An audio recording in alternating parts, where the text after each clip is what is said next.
제가 지금 우려하던 일들이 지금 채팅창에서도 지금 나오고 있는 건데요.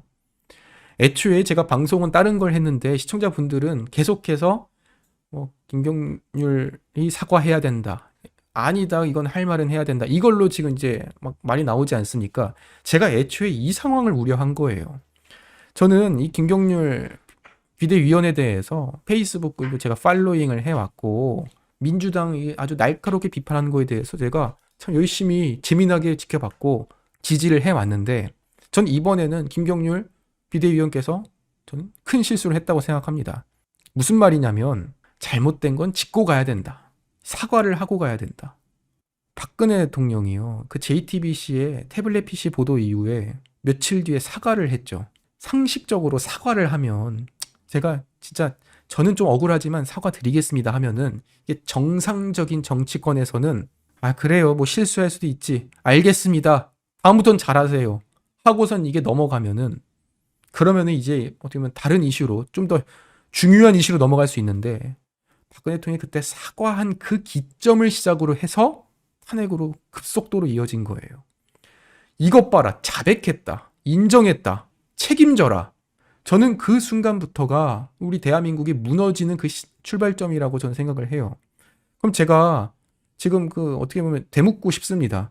김건희 여사가 인정하고 윤석열 대통령과 김건희 여사가 인정하고 사과해야 된다라고 말씀하시는 분들께 제가 되묻고 싶은 거는 그럼 만약에요. 이재명이 대장동 선거법, 백현동 성남FC와 관련해서 인정하고 사과를 하면 그럼 이제 그때부터는 그거에 대해서 일절 언급을 안 하시겠습니까? 아니면은 그때부터 더 책임을 물으시겠습니까? 저는요, 기본적으로 김건희 여사의 이런 명패 논란에 대해서 저는 한동훈 비대위원장의 입장과 시선이 맞고, 그리고 지금 언론에서는 윤재욱 원내대표와 한동훈 비대위원장이 입장 차이를, 온도 차를 보이고 있다. 뭐 이렇게 보도를 내면서 계속해서 마치 이 둘이 입장이 안 맞고 있다.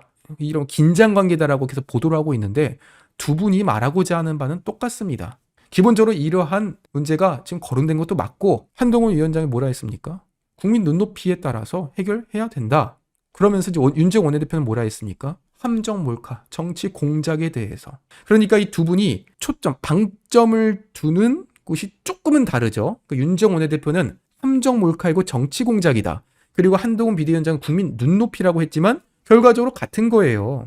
이거를 사과를 하고 인정하고 잘못했습니다. 넙죽 엎드리자는 게 아니라 여기 대해서 국민들이 지금 눈높이에 볼 때는 불편한 점도 있다. 그건 분명하다. 그렇지만 여기에 대해서 그러면은 이제 그 제2부속실을 조치를 하고 이런 특별감찰관 제도를 통해서 대응을 하면 된다. 이것과 그리고 윤재욱 원내대표의 이런 부당한 정치 공세 결국 같은 얘기를 하고 있는 거예요. 저는 이번에 이 문제점의 시작이 뭐냐면 애초에 이 얘기를 굳이 꺼내서 사과를 해야 된다. 이거를 이제 꺼내는 그 자체가 저는 이 문제라고 보는 게 우리가 뭐 잘못한 걸 잘못했다라고 말하지 말자는 게 아니라 지금 선거 3달 앞둔 시점에서 민주당이 김건희 특검법 받아들여라 하다가 그거를 이제 몇 달 동안 얘기를 하다가 오히려 역공에 밀렸잖아요. 지금 민주당에서 특검 얘기 안 하잖아요. 그 도이치 특검. 그러니까 이게 안 먹히니까 이제 명품백 논란으로 이제 이를 키우고 있는 건데 그거에 대해서 대부분의 언론들이 그걸 받아주지 않았습니다. 특히 조중동 그리고 메이저 언론에서 그 김건희 여사의 명품백 논란이라고 그걸 받아주지 않았어요. 왜냐? 기자들이 최소한의 이 양심과 소심이 있고 적어도 이런 가짜, 조작 취재에 대해서는 절대로 이걸 보도하지 않는다는 그런 양심이 있으니까 이걸 받아주지 않았거든요. 그런데 그거를 국민의힘의 여당 비대위원이 그걸 이제 얘기를 던져주면 그럼 얘기가 달라지는 것이죠. 그러니까 서울의 소리가 정치 공작해서 만든 그 사건을 조중동이 받아줄 수는 없습니다. 그렇지만 그 얘기를 국민의힘 비대위원이 이런 발언을 했다라면은 그거는 조중동에서 다뤄질 수 있다는 거죠. 그러니까 이게 결국에는 지금 또 중요한 이슈가 돼서 커진 겁니다. 그러니까 이게 또 제가 방송할 때마다 이걸 사과를 해야 돼, 안 해야 돼, 이걸 왜 말했어, 말하면 안 됐어, 이렇게 또 얘기가 나오는 거죠. 애초에 지금 선거 3달 앞둔 시점에서 이거를 굳이 언론에서 받아주지 않는 거를 왜 이를 키워주는지 저는 잘 이해가 안 갑니다. 물론 무슨 의미로 하신지는 알겠어요. 그런데 저는 참 윤석열 대통령 경선 초기부터 지금까지 정말 쉬지 않고 어떻게 보면 이 정무적인 판단을 통해서 이 방송을 해온, 전 애초에 윤석열 캠프에서부터 일을 하면서 지금까지 전 계속해서 정무적인 판단을 통해서 방송을 해왔는데, 제가 생각할 때는 전 이거 사과할 필요 없다고 봐요. 애초에 언론에서 보도되지도 않은 거를 왜 우리가 왜 먼저 나서가지고선 그걸 키워줍니까?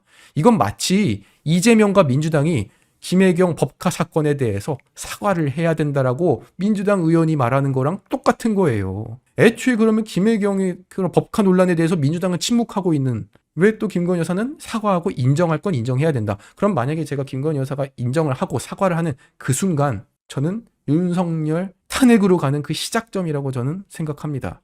그렇기 때문에 언제 하면 되냐? 선거 잘 치르고 선거 이긴 다음에 그때 하면 충분히 늦지 않습니다. 일단 지금 중요한 건요, 4월 10일 총선이 있고 전쟁이 지금 예고가 되어 있어요. 이미 전쟁이 시작되어 있습니다. 4월 10일까지는 정말 우리의 강점은 내세우고 단점은 줄여야 되는 건데, 그런데 이게 엉뚱하게 단점을 내세우고 장점을 감추면 그게 지는 방법으로 가는 것이죠. 그런 점에서 저는 이번에 윤재욱 원내대표와 이제 정리를 해보면, 김경률 그 비대위원의 발언이 어떤 의미에서 한지 알겠지만 시기적으로 정무적으로 저는 잘못된 수라고 생각하고, 두 번째로 윤재욱 원내대표와 한동훈 비대위원장의 이러한 그 입장이 언론에서는 다른 것처럼 긴장이 있다라고 말하지만 제가 볼 때는 저 두 분이 한 목소리를 내고 있다고 생각을 하고, 결국 그 한 목소리의 결론은 국민의 시선에 따라서 걱정할 부분이 있다, 거기에 대해서 제2부속실을 통해서 우리가 또 후속 조치를 한다, 이런 게 충분한 전 조치라고 생각합니다. 그리고 마지막으로 정말로 사과를 하고 인정을 하고선 해야 된다면, 기본적으로 서울의 소리에서 이런 조작 수사라는 거에 대해서, 정치 공작이라는 거에 대해서 인정을 하고 그 다음에 이 사과나 인정이 이루어져야 된다는 것이죠. 물론 이거는 이제 제 개인적인 생각이지만 지금까지 민주당이 해온 짓을 봤을 때는 저는 절대로 여기에 대해서 뭐 사과를 해야 된다, 인정을 해야 된다, 절대로 그렇게 생각하지 않습니다.